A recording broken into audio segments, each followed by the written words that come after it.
Karena itu, tidak lagi ada alasan untuk membiarkan orang-orang seperti Saiful Mujani, seperti Ferry Amsari atas alasan apapun. Kalau perlu segera ditangkap. Ya, dan kanal-kanal yang selalu mengglorifikasikan bahwa penggulingan Presiden Prabowo itu adalah halal harus juga ditangkap. Tidak bisa dibiarkan. Bukan berarti ya impor demokrasi yang kita terima dari Barat itu adalah sesuatu yang tidak bisa diutak-atik. Bisa diutak-atik demi kepentingan nasional. Atas apapun, ya, kepentingan nasional di atas segala-galanya. Buat apa kita bangga-banggakan demokrasi? Buat apa kita memiliki konstitusi yang mengatur kebebasan berpendapat, manakala kebebasan berpendapat itu dipergunakan secara tidak bertanggung jawab pada aparat keamanan? Mohon Pak, tangkap Pak. Dampaknya jelas Pak. Dampaknya adalah pasar modal kita crash, ya, dan saya akan bongkar, ya. Ada mereka berharap, ya, saham-saham Bank Himbara, ya, mereka incar untuk dijatuhkan. Ketika jatuh mereka akan borong itu nanti saham-saham bank pemerintah. Mereka manfaatkan dulu sentimen. Mereka hancurkan psikologi para investor asing. Dengan apa? Bahwa setiap warga negara bebas untuk menghasut. Presiden Prabowo layak kita gulingkan. Presiden Prabowo layak kita gulingkan. Lantas aparat keamanan kemudian diam. Ini bukan demokrasi Pak. Ini namanya kita bersiap-siap untuk dalam keadaan kegaduhan. Pak Prabowo sebagai mantan jenderal sekarang terlalu baik. Saya respect dan hormat dengan sikap Bapak. Tetapi Pak, dampak pada kepentingan nasional bisa berbahaya. Bapak harus ambil sikap Pak. Jangan dibiarkan. Ya, tanpa ada alasan Bapak ingin dijatuhkan. Pada konstitusi kita sudah mengatur. Ada 5 syarat seorang kepala negara boleh di-impeach. Ada 5 syarat. Dan saya tidak perlu jelaskan apa syaratnya, tinggal Anda baca konstitusi. Dan 5 syarat itu tidak dimiliki oleh Presiden Prabowo.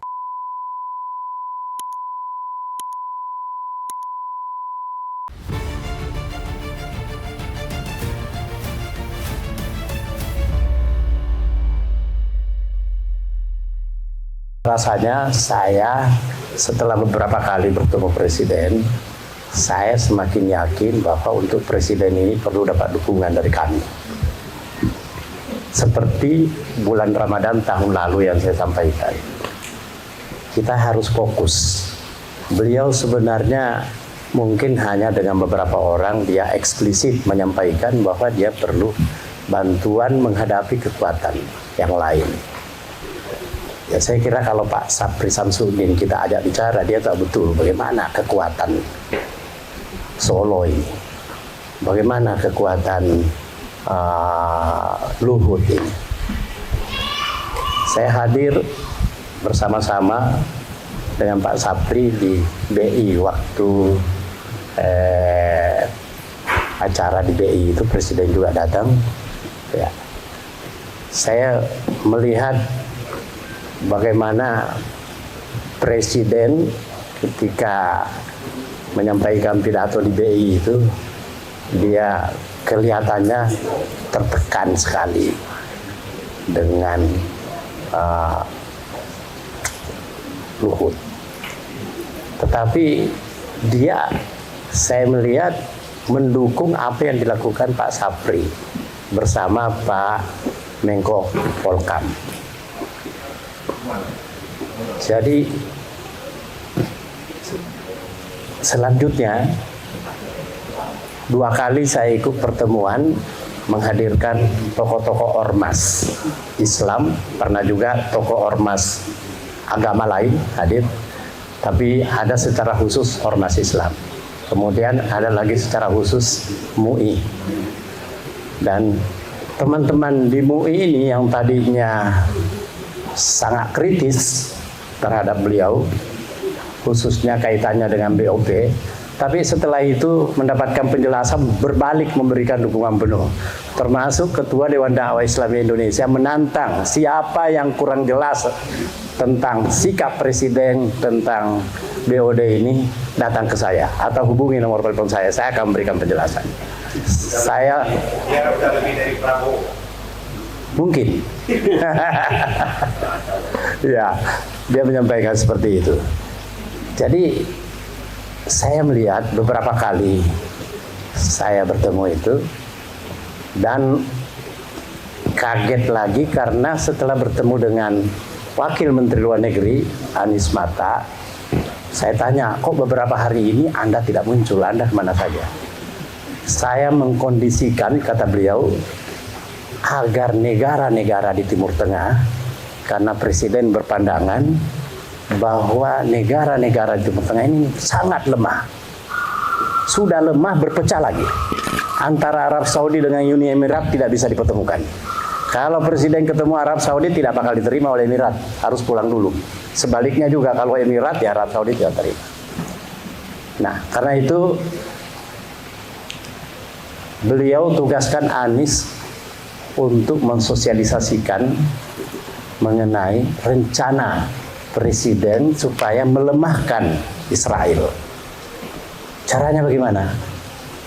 Kita ajak negara-negara Timur Tengah untuk bersikap. Selama ini untuk membantu Palestina, apa yang dia lakukan? Gak ada yang bisa dia lakukan. Nah, ada orang satu ini mungkin kita bisa anggap agak gila, tapi bisa juga kita minta untuk bisa membantu. Karena itu kita ajak negara-negara di Timur Tengah ini, negara-negara Teluk ini, untuk berada di belakang Trump, untuk membentuk suatu, sebelumnya istilahnya dia bukan BOP, tetapi ada istilah lain, saya lupa apa yang dia sebutkan itu, tapi intinya sama.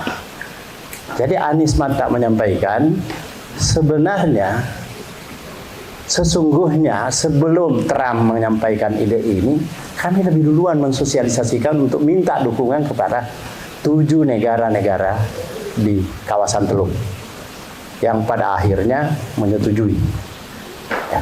Dan di sanalah Prabowo semakin percaya diri untuk masuk ke dalam itu. Dan itu dia menyampaikan, terbukti setelah pembentukan BOP itu, kemudian tidak sebesar sebelumnya serangan-serangan terhadap Palestina, mulai menurun. Akan tetapi karena Israel merasa bahwa ini adalah ternyata bukan ide Trump ini, dia kemudian mengalihkan dengan cepat-cepat melakukan serangan kepada Iran. Nah, itu. Jadi itu Anies Mata yang berkeliling, dia menyampaikan seperti itu. Kemudian di kalangan ormas-ormas Islam ini merasa bahwa mulai sejak pelantikan presiden ini, kita merasa bahwa ada aura yang sangat diuntungkan umat Islam. Pertama, statementnya tentang akan membangun Indonesia, membawa Indonesia menjadi negara baldatun thayyibatun wa rabbun ghafur. Saya kira semua ikut mendengar ketika menyampaikan pidatonya itu. Kemudian yang kedua, dia menyampaikan bahwa dia akan ikut berjuang untuk Palestina merdeka. Itu yang dia sampaikan. Yang ketiganya, seperti kita saksikan bersama, umat Islam merasa sangat tersanjung karena dia membangun perkampungan haji di Mekah. Dan itu sudah dilakukan pembebasan lahan, sudah beli satu hotel yang menampung 2.400 kamar, kemudian membeli 2 lahan, 1 gunung yang luasannya lebih 5 hektar.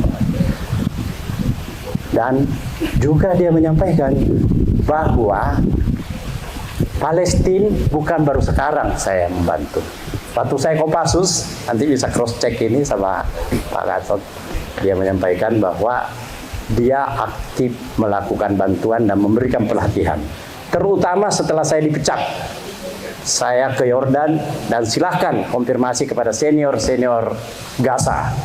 Saya memberikan pelatihan kepada mereka. Dan salah satu strategi untuk mengirim pasukan ke sana, dia bilang karena Gaza itu kecil. Kalau ada tentara Indonesia di sana, tentu dia sangat mempertimbangkan untuk melakukan serangan. Apalagi kalau ditambah dengan tentara-tentara dari negara-negara Teluk. Itu. Nah, jadi saya ingin menyampaikan bahwa ketua kita, Pak Gatot ini adalah seorang ahli strategi. Apa lebih tepat? Kita menyerang habis Prabowo sekaligus atau kita memprioritaskan yang lain. Misalnya Wapres, kita prioritaskan untuk itu. Karena Pak JK setelah saya bertemu bertiga dengan Muzani ketua MPR, dia juga sangat mengkhawatirkan kalau ini Gibran tetap. Karena kemungkinan Juni ini akan ada suatu gerakan besar. Dan itu bisa jadi yang korban cuma Prabowo. Yang justru memperoleh manfaat dari gerakan itu adalah Gibran. Kita harus siap-siap menerima untuk dipimpin oleh seorang yang kita sebut sebagai anak haram konstitusi. Saya mau luruskan beberapa isu. Tadi ada pertanyaan. Jadi beberapa waktu lalu sempat ada isu yang menyampaikan bahwa dalam waktu dekat Indonesia akan chaos. Ya. Pertama saya minta maaf, mau luruskan, itu adalah narasi yang keliru. Tidak ada itu chaos-chaos. Yang ada adalah semuanya terkendali. Buktinya apa? Satu, di tengah konflik global dan dampak di Timur Tengah, perang di Timur Tengah, banyak sekali negara yang menaikkan harga BBM, kesulitan BBM, tapi justru Presiden Prabowo memutuskan untuk tidak menaikkan harga BBM subsidi sama sekali. Itu fakta. Anda bisa lihat sendiri di negara tetangga dan negara sekitar. Oke? Kemudian yang kedua, data perekonomian dari ekonomi yang benar menunjukkan kita mengarah ke optimistik. Daya beli masyarakat terjaga. Dan yang paling penting ini, yang paling nyata, pemerintahan Pak Prabowo sudah 2 kali melaksanakan lebaran. Dan faktanya, buktinya, di 2 kali itu kita alami bersama, seluruhnya stabil. Harga bahan pokok, kebutuhan pokok tersedia. Harga-harga stabil. BBM tersedia. Dan arus mudik lancar. Ya. Itu adalah fakta, data yang tersedia di lapangan. Semua terukur di sini. Jadi masyarakat jangan khawatir. Itu yang kedua. Kemudian yang ketiga saya mau jawab juga. Sekarang ini ada satu fenomena. Apa itu? Ada yang namanya inflasi pengamat. Jadi banyak sekali pengamat. Oke. Ada pengamat beras, tapi dia backgroundnya bukan di situ. Ada pengamat militer, ada pengamat luar negeri, dan pengamat-pengamat itu datanya tidak sesuai fakta, datanya keliru. Oke?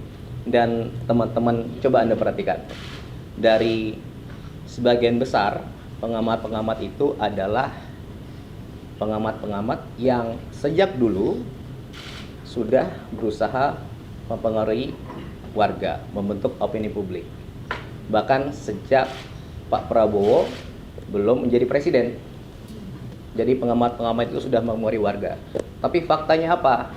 Faktanya lebih dari 96 juta warga lebih percaya Pak Prabowo. Tidak percaya mereka. Nah, itu adalah bukti nyata kepercayaan publik, bukan suatu asumsi, ya. Jadi saya kira boleh kita berbeda pandangan, boleh berbeda pendapat, silahkan beri kritik, tapi jangan sampai kita memberi statement yang mengarah pada kecemasan, membuat orang cemas terhadap negeri ini, ya. Semuanya stabil, semuanya terkendali, dan ya mari kita sama-sama untuk mencapai yang terbaik ke depan. Kemudian satu lagi, kita harus punya harapan dan doa yang baik untuk negeri ini.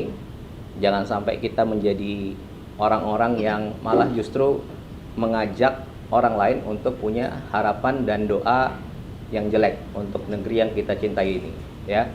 Semuanya, termasuk Anda rekan-rekan pers, semuanya bekerja keras. Tentu belum sempurna. Kami terima kritik, terima masukan. Nah, secepat mungkin kita sempurnakan, kita maksimalkan sesegera mungkin. Itu aja dari saya. Terima kasih. Hai penonton Ruang Konsensus Unpack Indonesia dimanapun Anda berada, kembali bersama saya Budius Ma'ruf Biliang, anak Sulu Mulyono. Assalamualaikum warahmatullahi wabarakatuh. Dimanapun Anda berada, para termul, tolong absen dulu. Para termul, karena kita adalah Ruang Konsensus, kandangnya para termul. Anda absen dulu di kolom komentar, ada di mana? Di Indonesia, di Sumatera, Kalimantan, Sulawesi, Indonesia Timur. Silakan absen dulu, dan bagi teman-teman termul yang ada di luar negeri, silakan absen juga. Apakah Anda di Singapura, apakah Anda di Australia, apakah Anda di Amerika, di Tokyo, Jepang, Korea, dan seterusnya. Silakan absen dulu. Apa yang ingin saya diskusikan dalam monolog Ruang Konsensus edisi hari ini. Nah, sekarang kita sedang ramai dengan istilah penggulingan atau makar. Pertanyaan yang ingin saya ajukan dan ingin saya bahas adalah, layakkah, ya kan? Layakkah Presiden Prabowo Gibran digulingkan dengan cara-cara yang inkonstitusional? Pasti saya jawab sangat tidak layak. Mengenai apakah itu bertentangan dengan hukum, pasti itu bertentangan dengan hukum bagi mereka yang menginginkan menjatuhkan atau menggulingkan Presiden Prabowo Gibran. Nah, kenapa saya katakan tidak layak? Ya, pertama, kalangan oposisi, ya, yang sebagian besar adalah mereka yang berasal dari kalangan frustasi karena tidak memiliki atau meraih kekuasaan dalam Pilpres 2024 lalu. Ya, hingga hari ini barangkali mereka juga ditunggangi oleh George Soros, ya, yang memang menginginkan untuk ada riset itu apa ya, restart kalau kita di HP itu restart, untuk membuat pergantian pemerintahan di luar demokrasi, ya. Padahal kita sudah memiliki aturan ketentuan yang diatur oleh konstitusi kita bahwa pergantian kepemimpinan itu berjalan tertib, damai, ya, dan beradab. Beradab artinya Pilpres itu sekali dalam 5 tahun. Manakala saat ini ada yang menggelorakan semangat untuk menggulingkan, ya, yang jelas-jelas itu adalah makar dan itu adalah perbuatan pelanggaran hukum pidana, ancamannya lebih dari 15 tahun. Kenapa semangat nafsu untuk menggelorakan makar ini menjadi ramai saat ini? Karena inilah yang disebut dengan bisnis propaganda, bisnis narasi. Ini yang tidak disadari oleh Badan Komunikasi Pemerintah, di mana saat ini bisnis propaganda adalah menjadi bisnis yang paling seksi, ya kan? Banyak orang-orang sekarang kanal-kanal YouTube, ya, influencer, ya, yang mungkin sudah kebagian, ya, dana dari George Soros untuk membuat narasi-narasi, ya, menggelorakan anti pemerintah, pemerintah tidak becus, dan seterusnya. Ini harus kita lawan, ya. Kenapa? Karena, ya, itu dampaknya sangat signifikan bagi kita semua, ya. Bukan hanya buat saya, tapi juga buat kalian, ya. Kenapa kita perlu mempertahankan pemerintahan ini, ya?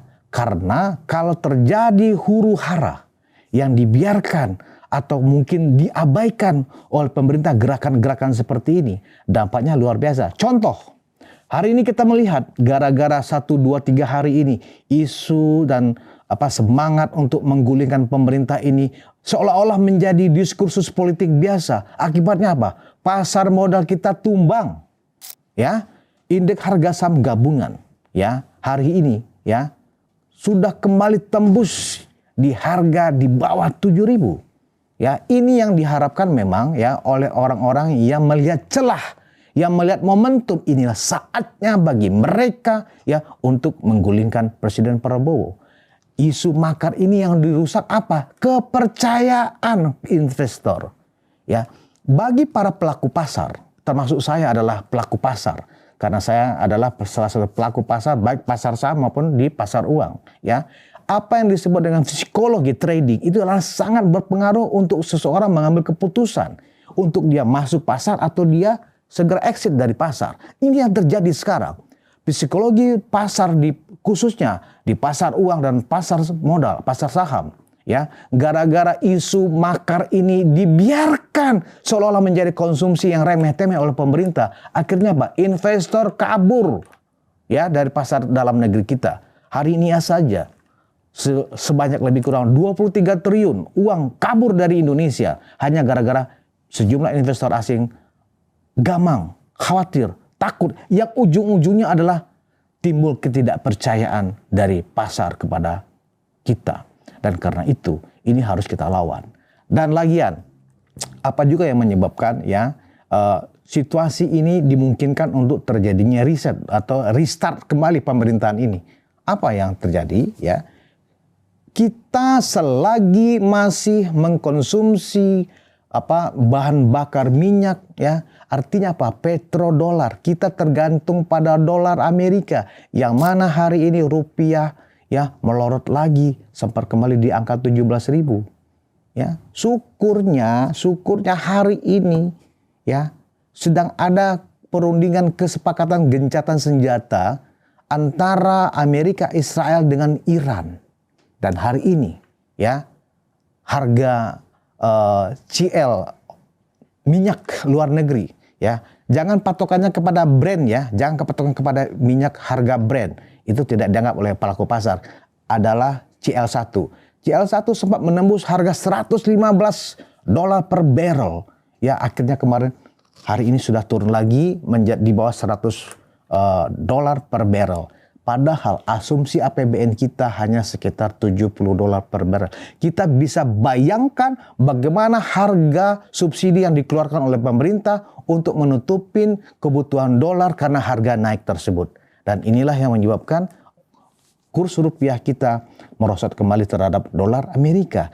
Nah, kalau situasi ini tidak segera diatasi oleh pemerintah dengan melawan para bazar-bazar yang menjalankan bisnis propaganda, bisnis narasi, bisnis adu domba, ya, yang seolah-olah mengatakan bahwa pemerintah ini tidak bekerja, harus segera diantisipasi. Saran saya adalah, ya, kepada Badan Komunikasi Pemerintah segera bekerja sama dengan BIN, segera bekerja sama dengan Badan Sandi dan Siber Negara, ya, untuk melakukan proses identifikasi akun-akun mana di YouTube, di TikTok, di apalagi ya, di Facebook, ya, di Instagram, di X ya, yang sengaja memang menggembar-gemborkan, mengglorifikasikan ya bahwa pemerintah Prabowo Gibran akan digulingkan. Apalagi sudah ada timeline ya bahwa ya, saya nggak tahu timeline ini yang buat siapa, tapi ada semacam timeline ya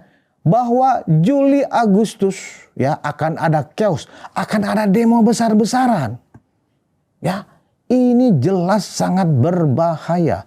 Sekarang ya Badan Komunikasi Pemerintah tidak menangkap, Badan Intelijen Negara tidak menangkap. Kepekaannya ada di mana? Seolah-olah ini sekarang para oposisi abal-abal ini ya sedang dalam proses cipta kondisi ya. Dengan apa? Mereka membangun narasi oleh siapa? Oleh para akademisi.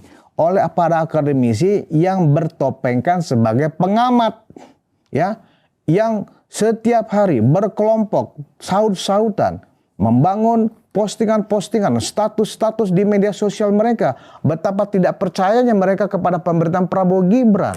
Ya, ini jelas sangat-sangat tidak masuk di akal. Bagaimana mungkin Presiden Prabowo Gibran tidak dipercaya oleh masyarakat? Bukti terakhir, awal Januari kemarin, approval rating ya dari Presiden Prabowo masih di atas 80%.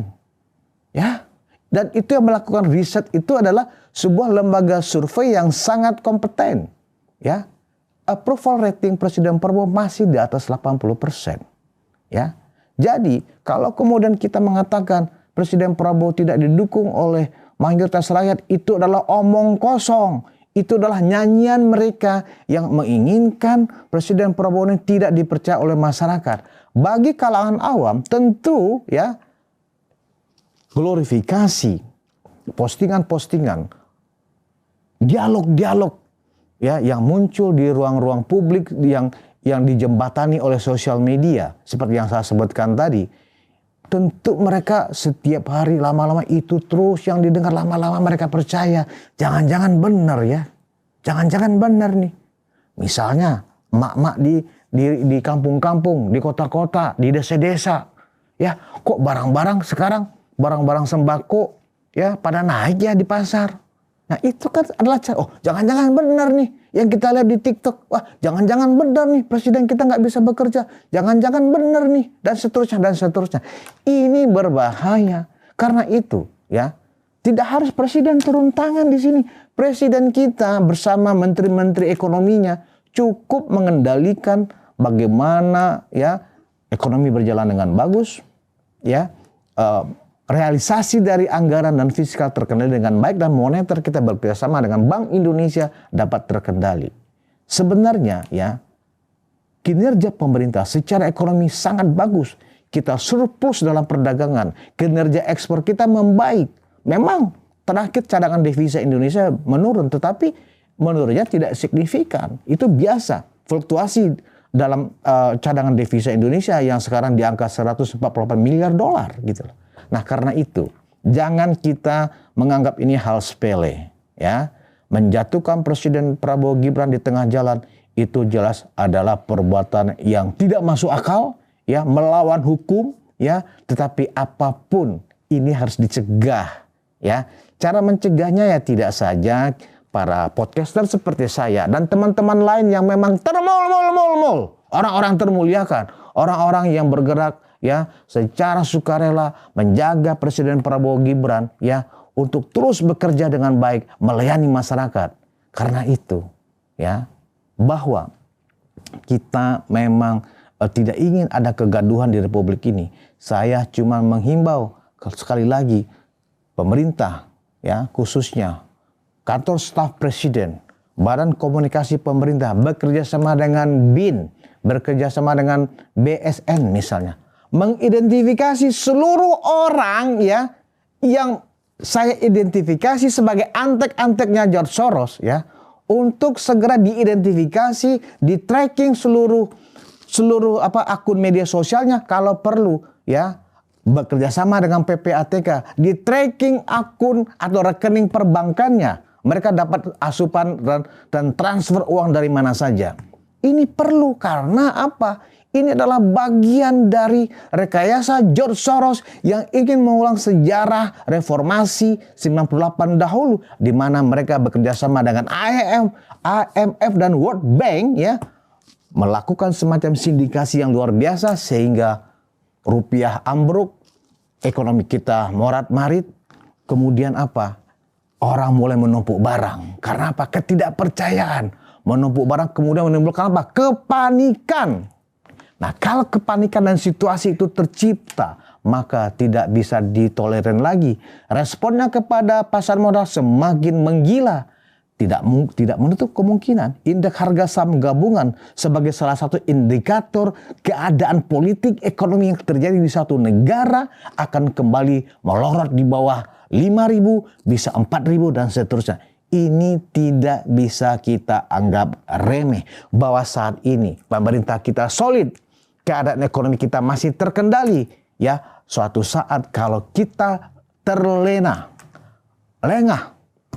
ya, bisa jadi situasi seperti 98 akan terjadi. Karena itu tidak lagi ada alasan untuk membiarkan orang-orang seperti Saiful Mujani, seperti Ferry Amsari atas alasan apapun. Kalau perlu segera ditangkap. Ya, dan kanal-kanal yang selalu mengglorifikasikan bahwa penggulingan Presiden Prabowo itu adalah halal harus juga ditangkap. tidak bisa dibiarkan. Ya. Kita memang bersepakat Indonesia adalah negara demokrasi. Tapi kalau demokrasi membuat keadaan tidak stabil, para pemangku kepentingan di DPR sana perlu mempertimbangkan untuk mengaktifkan kembali undang-undang subversif atau sejenisnya. Agar apa? Situasi tetap terkendali. Orang tidak mudah untuk mengatakan penggulingan pemerintahan, penggulingan presiden dan atau wakil presiden. Ya. Jadi bukan berarti ya impor demokrasi yang kita terima dari barat itu adalah sesuatu yang tidak bisa diutak-atik. Bisa diutak-atik demi kepentingan nasional. Atas apapun ya, kepentingan nasional di atas segala-galanya. Buat apa kita bangga-banggakan demokrasi? Buat apa kita memiliki konstitusi yang mengatur kebebasan berpendapat, manakala kebebasan berpendapat itu dipergunakan secara tidak bertanggung jawab. Kalau perlu amandemen konstitusi kita, direvisi itu pasal 28 yang menyatakan hak setiap warga negara bebas menyampaikan pendapat, lisan dan tulisan. Harus ada koma, ya. Sesuai dengan aturan undang-undang. Ya, harus ada koma sesuai dengan aturan undang-undang. Kemudian ditambah lagi ayat 2-nya misalnya. Bagi yang terbukti melanggar seperti yang tertulis dalam ayat 1 akan bisa dipidanakan. Harus seperti itu konstitusi kita. Jika dibiarkan pasal 28 itu berdiri sendiri seperti sekarang, saya yakin siapapun presidennya di masa-masa yang akan datang akan selalu diganggu ya oleh asing dengan menggunakan ya para komprador, para NGO yang memang tidak punya nasionalisme. Mereka dapat uang dari asing untuk menjatuhkan, untuk membuat negaranya hancur lebur. Itu ada di negeri ini, ada. Ya, contohnya kita sudah lihat orang-orang yang lantang bersuara untuk mendiskreditkan, mendelegitimasi pemerintah Prabowo. Itu ada, itulah orang-orang yang perlu kita curigai sebagai antek-anteknya George Soros, World Bank, dan IMF. Ini layak kita curigai. Saya menghimbau, ya, jangan kita sebagai warga negara yang mencintai Republik ini, kita juga bagian dari orang-orang yang dibayar oleh asing untuk merusak negara kita. Pada aparat keamanan, mohon Pak, tangkap Pak. Dampaknya jelas Pak. Dampaknya adalah pasar modal kita crash, ya, dan saya akan bongkar, ya. Ada mereka berharap, ya, saham-saham Bank Himbara, ya, mereka incar untuk dijatuhkan. Ketika jatuh mereka akan borong itu nanti saham-saham bank pemerintah. Mereka manfaatkan dulu sentimen. Mereka hancurkan psikologi para investor asing. Dengan apa? Bahwa setiap warga negara bebas untuk menghasut. Presiden Prabowo layak kita gulingkan. Presiden Prabowo layak kita gulingkan. Lantas aparat keamanan kemudian diam. Ini bukan demokrasi Pak. Ini namanya kita bersiap-siap untuk dalam keadaan kegaduhan. Pak Prabowo sebagai mantan jenderal sekarang terlalu baik. Saya respect dan hormat dengan sikap Bapak. Tetapi Pak, dampak pada kepentingan nasional bisa berbahaya. Bapak harus ambil sikap Pak. Jangan dibiarkan ya tanpa ada alasan Bapak ingin dijatuhkan.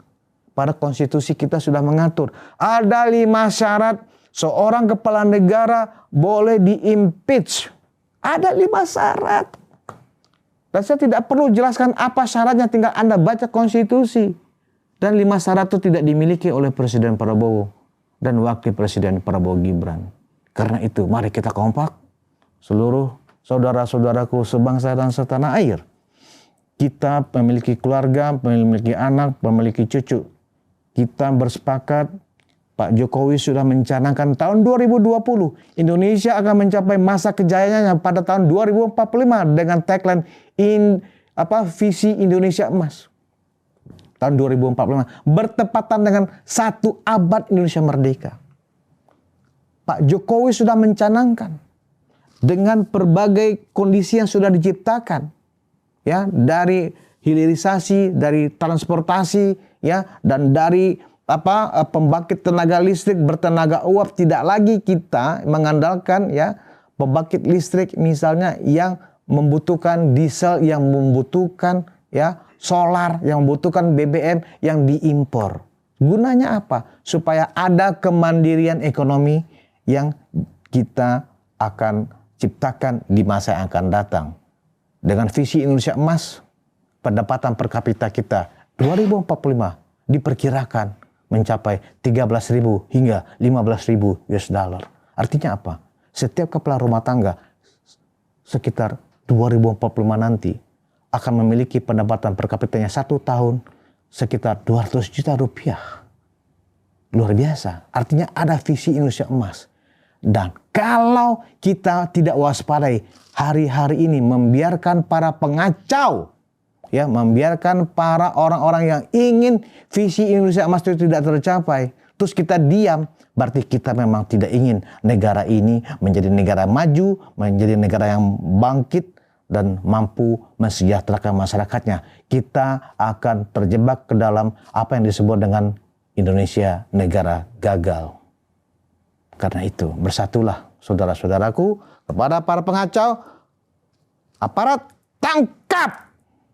Terima kasih atas perhatian Anda. Kita bertemu di ruang konsensus berikutnya. Wassalamualaikum warahmatullahi wabarakatuh.